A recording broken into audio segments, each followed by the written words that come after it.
This is Shaun Sport in podcast form. Good to have Seabass in the building. Well, we are talking about the WAFL because the Night of Nights was last night, the Sandover Medal, and it was a joint. We had joint winners for the first time since 2005. Nick Rokahr for the Black Ducks, Swan Districts, and Callan, England from the Claremont Tigers joins us now. Callan, good morning. Morning, all. Thanks for having me on. Mate, you must be absolutely wrapped after last night's count. Yeah, it's been a roller coaster of emotions probably in the last 48 hours. Losing to Peel by 1 point in the second week of finals. But then last night, from nowhere really, taking home the Sandover Medal. Yeah, good job. Yeah, well, you needed the top votes going into the last round to make a game of it, and you got them, which is great.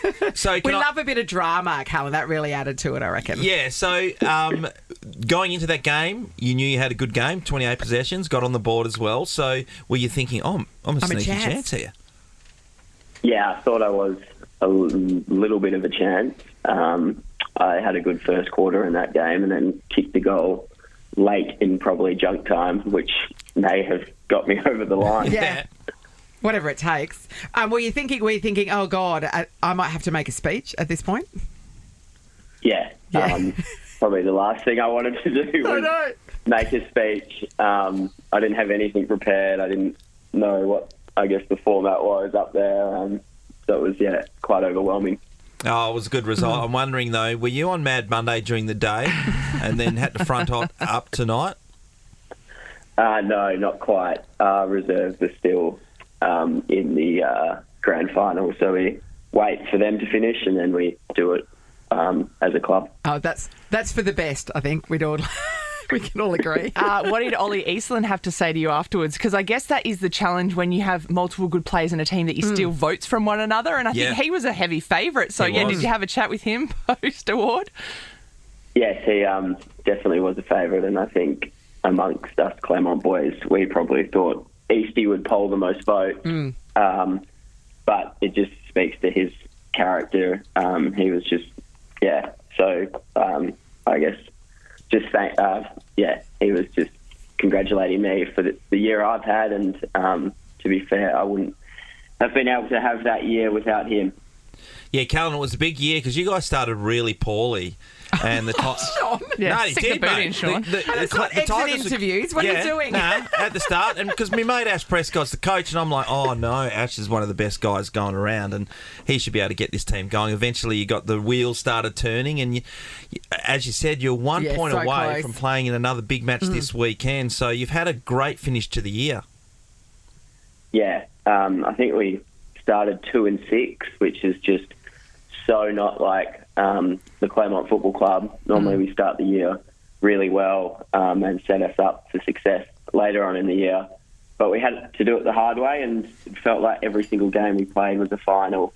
So we really did think we could go all the way, having basically been on life support for the last 12 weeks. Yeah. But it's a disappointing end. But I think the boys at the club and the coaches at the club, we just have so much belief now, and I think that's going to carry forward into next year and the coming years.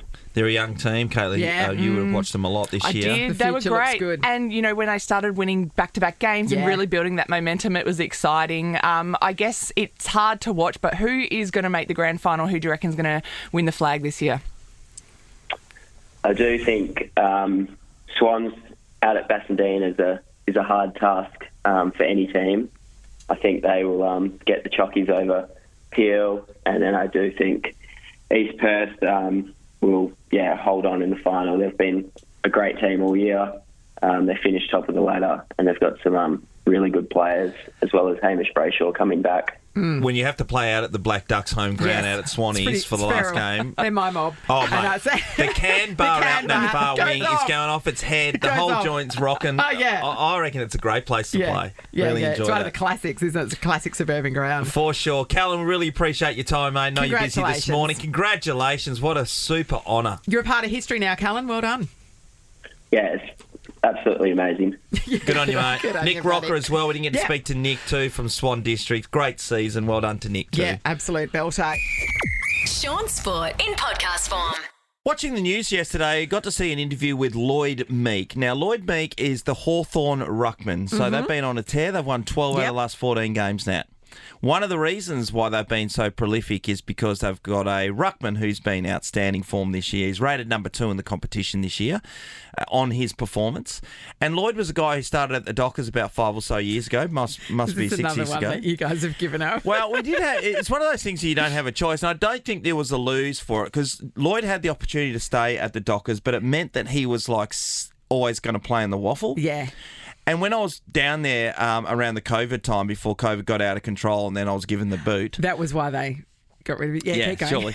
And he was so impactful. You could see that this guy was just going to be a really good ruckman because he was massive. He needed to go somewhere else to do it. Yeah, he was so athletic. And Shaun Darcy was the number 1 ruckman at the Fremantle Dockers and still is to this point. And they were looking to get Luke Jackson to play in that forward line position. So Lloyd was going to get further down the pecking. He had a look at the tea leaves and went, yeah, probably best to go somewhere else. And it's paid off. It's paid off massively. And the thing that I like about Lloyd is that, he was kicked to the curb. First year at Hawthorn, it didn't always go his way. He was dropped and stuff. And he learnt to deal with this. And I reckon this is an area where guys that I've dealt with, young guys coming in the AFL, they don't get this part of it normally. This is the resilience that you have to develop, isn't it? And certainly for our younger people at the moment, this is where they're really falling short. But this is Lloyd talking about his time in the early days. Eventually, I suppose things turn your way, and for a long time it didn't, and I've been dropped I don't know how many times, and I think the way I was able to just embrace that and lean into that, and that knot in your stomach that you get when you're just so flat on a Thursday arvo because you haven't been picked again for 6 years, 5 years, I'm proud of the fact that I was able to stand up during those times. He's done a great job, and now he's regarded as one of the best players in the league. Second best in the whole competition. And now they're questioning him versus Shaun Darcy and all this kind of stuff. And I'm sure if Shaun gets himself to the fitness level he needs to and his body can stand up, then he'll be with injury this year. He'll be right up there. But it's a great lesson for everyone that you can just keep on keeping on. Yeah, plugging away. That's right. Yeah. In the NFL yesterday, I was watching. I love to watch the NFL this time of year. It's just started for the season, but there was a big deal between a big issue that happened before the Miami Dolphins played the Jacksonville Jaguars yesterday in Miami.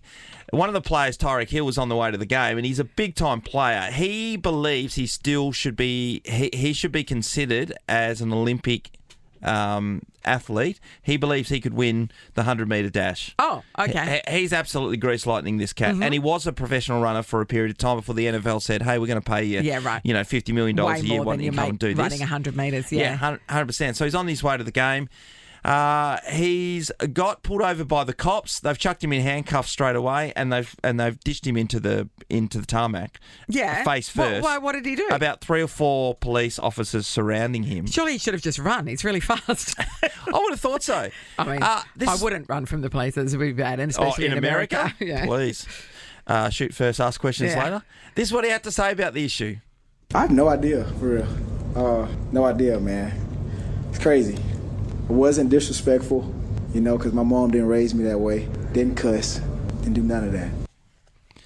The police are going to cop a hammering over this, but it just seems like another incidence of racism. Yeah. Straight away. I mean, at face value, yes. They wear body cams and stuff, don't they? They do. The cops there. So surely that's going to show whether he did or didn't resist or fail to follow their instructions or whatever. Well, one of the police officers, Nat's already been sent on administrative leave already. Mm-hmm. That's within hours of the issue taking place. So was he able to play in the end? He played and he was one of the best players, as he's supposed to be, because that's what he's paid to do. He scored a big-time touchdown, which was the difference in the game for them winning. So he won the game for them. Yeah, and he put that all aside, but once again, it was an issue with another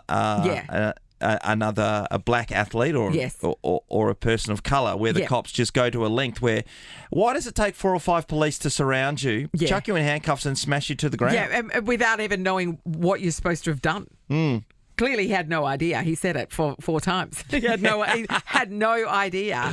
Yeah, a lot of things. A lot more fallout from that, I imagine. Yeah, I would think so as well. But the NFL season underway. It's good for a watch if you've got nothing to do on a Monday morning. Shaun Sport is a Nova podcast. For more great comedy shows like this, head to novapodcast.com.au.